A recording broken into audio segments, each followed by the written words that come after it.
Never Finished by David Goggins. Unshackle your mind and win the war within. Never Finished is your guide to transforming into the person you never imagined you could be. It shares stories of setbacks and lessons learned that you could use to power through life's unending challenges.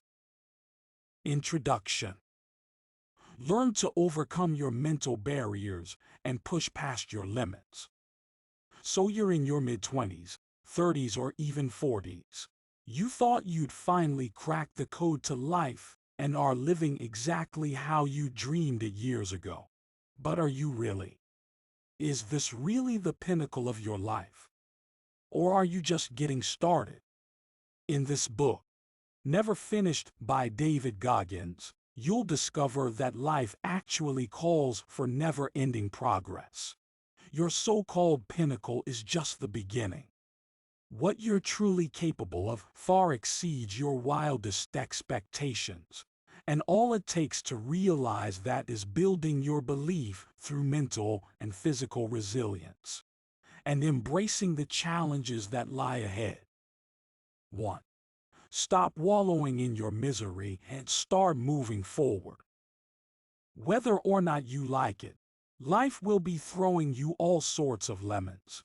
There are small lemons in the form of a missing assignment or a broken laptop. And there are big lemons in the form of traumatic accidents or failed businesses. But no matter what size lemons are thrown at you, the important thing is knowing how to dodge their lasting impact and to move forward. Unfortunately, that's easier said than done. Many people tend to dwell on their misfortune long after it has passed. They're still miserable, years after getting out of an abusive relationship or recovering from a physical injury. They wallow in their misery and think about how unlucky they are to be suffering such a fate. Sometimes, they even use it to justify their weakness and stay exactly where they are. You'll never have full control over the things you experience. Most of the time, in fact, you'll get the short end of the stick. But what you can control is how you'll respond to that situation. You are responsible for how you act after going through a negative experience. It's your choice whether to pull yourself up and push yourself forward or remain in that pit of despair and let it control your life. You don't have to make a big jump right away. You're not expected to be 100% okay a day after tragedy. The key is to make consistent improvement, even if it's the smallest amount. Every day, you need to show yourself that you're working on breaking free from the chains of your past. Baby steps are fine, but never stop making progress. Sooner or later, you'll grow into the person you never thought you'd be. All it really takes is focusing on the future rather than the past. 2. Use your negative experiences as motivation to reach great heights. If you say you haven't gone through any negative experience in your life, you're either lying or you're the luckiest person in the world. It's more likely that you have at least one bad memory, whether that's flunking high school or growing up in an abusive household. This memory has messed with your mind one way or another, and you've never felt completely safe or confident ever since. Your first step to coping with that bad memory is probably to deny it. You might say that the experience wasn't as bad as other people who witnessed it say it was. You might even get to a point where you say it didn't really happen the way it did. But the longer you don't acknowledge this negative experience, the longer you're keeping yourself in agony. You'll never realize your true potential by hiding from the pain. So don't tuck your bad memory away in a closet. Accept it and face it with all your might. Sure, it's scary and unsettling to look pain in the eye, but doing so will not only free you, It'll also propel you forward. You can use that pain to your advantage. You can hoard it and treat it as motivation to prove everyone wrong. If you're having trouble taking the first step to face your pain, journaling is a good place to start. Write down your experiences so you'll have something to look back on once you've overcome your challenges. Even better way is to record yourself. Every time you encounter a negative comment or a traumatic memory, get out your phone and say your story out loud. Explain what happened, down to the littlest detail. Then listen to it every day. This might be hard at first. You probably don't want to relive the experience. But do it more often, and you'll eventually notice how brave you've become. You'll realize that you can now face your pain. 3. A single second can make all the difference in your life. What can you do in 1 second? You surely can't eat a whole plate of salmon or write a long email or finish a 100-yard dash. But while 1 second is undeniably very short, you'll be surprised to know that it just takes that much time to make all the difference in your life. This is what David Goggins calls the 1 second decision. When you go through the challenges of life, there will be instances when you'll start to doubt yourself. Maybe you failed to close one deal, and now you think you can't run a successful business. You failed to make it to Harvard, so you think you were never really smart in the first place. These instances are crucial. They can make or break you. Most people will quit on the spot after experiencing moments like these. That sliver of doubt is all it takes to push their dreams out the window. Don't make the mistake of doing the same. Instead of reacting abruptly, take a second to pause and decide. Push away all those emotions for a second and gain control of your thoughts. Then ask yourself whether you're sure you need to quit, or whether you're doubting yourself because of the stress and insecurity. If it's the latter, you can take that 1 second to decide to fight. Don't let a single moment of weakness drag all your dreams away. There will be many such instances in your life. You need to win each one, every single time. Remind yourself of why you're there. Stay hyper-focused on your goal. Once you overcome that doubt, you can use your newfound power to overcome many more challenges in life. You'll be stronger, all because you made the 1 second decision. 4. Focus on the task at hand instead of wondering whether the end to your suffering is near. Imagine you've been hiking for days and haven't reached the summit yet. You look at your trusty map and realize that you're just a bend away from your goal. Only a couple more steps until you can rest and put up your flag on top of the mountain. You round the bend and heave a sigh of relief. Finally, you say, but as you look around, you notice that you're not actually at the summit. You have another little hill to go up before reaching the true peak. Life is wired that way. When you think that your suffering is finally over, it dawns on you that it's still far from done. That what you attained was just a false summit. However, there's a simple way for you to avoid false summits. Stop looking for signs of the impost. Say your teacher told you to listen to an audiobook and summarize it afterward. You don't know how long the audiobook is, so while you're listening, you keep wondering if you're about to reach the end of the recording. Every time you think you're at the final chapter, though, you're greeted with another one. Looking for signs of when the audiobook ends not only causes you disappointment, it also distracts you from the essence of the activity. You're so focused on reaching the end that you forget to actually listen. And now your summary is an incomprehensible word soup. You know that the end will come eventually. So instead of looking for it, pay attention to the work at hand. Give it your all because it's what you're supposed to be doing. And the more you concentrate on your current responsibilities, the sooner you'll finish. Before you know it, you'll be right in front of the end post. 5. Discipline can help make you more accountable and resilient. You watch a platoon of soldiers doing their early morning exercises and realize what amazing discipline they have. They follow commands to a T and are ready to strike before the roosters have a chance to crow. That's exactly what discipline does to you. But you don't have to join the army to acquire the discipline they have. You can cultivate it on your own, right from the comfort of your home. Discipline is actually nothing more than doing things to the best of your abilities. It's about having the initiative to start something and not leaving it half finished. It means trying to get it right the first time around, even when no one's watching or checking your work. When you're disciplined, you learn to be more accountable for yourself.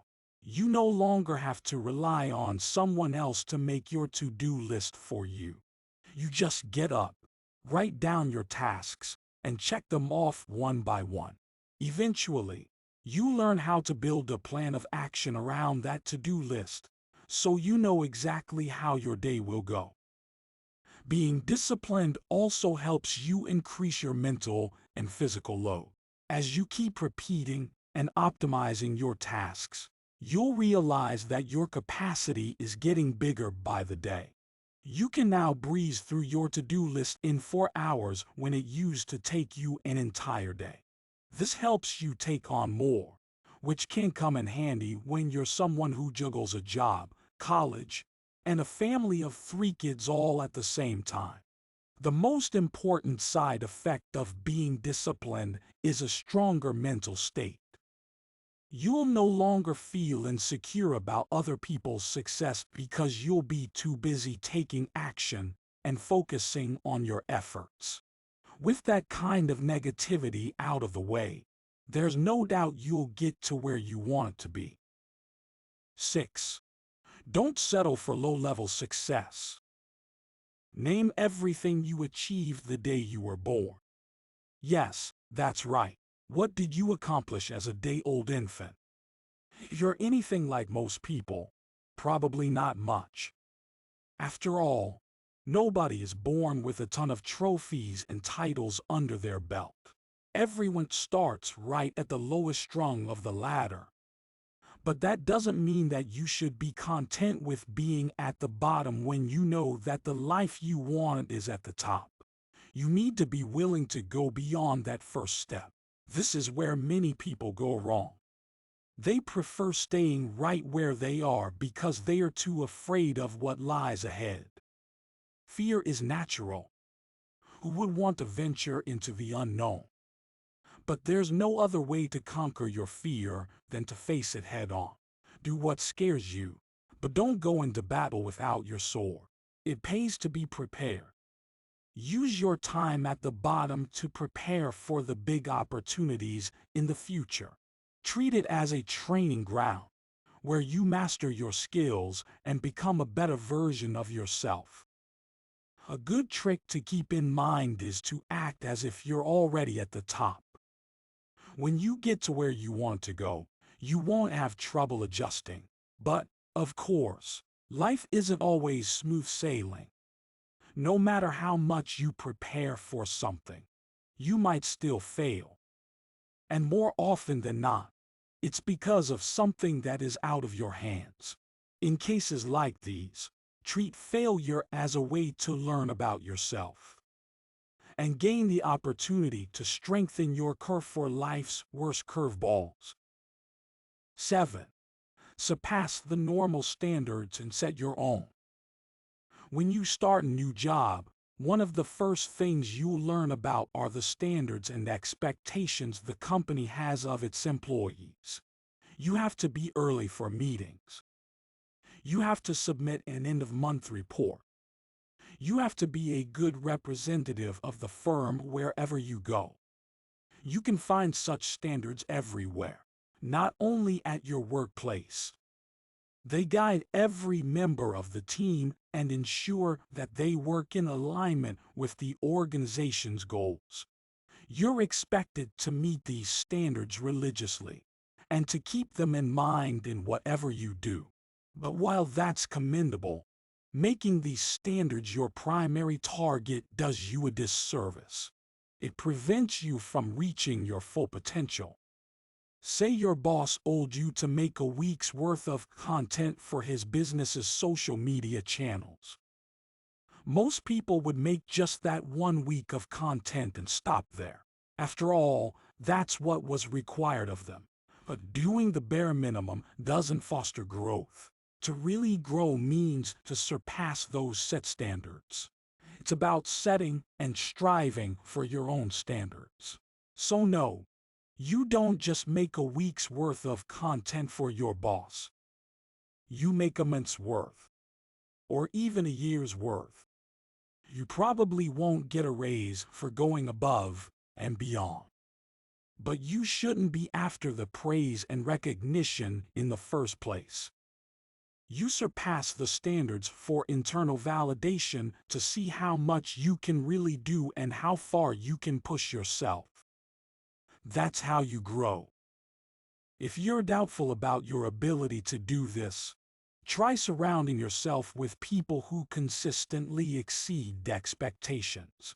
That way, your competitive self will be more motivated to get to work. 8.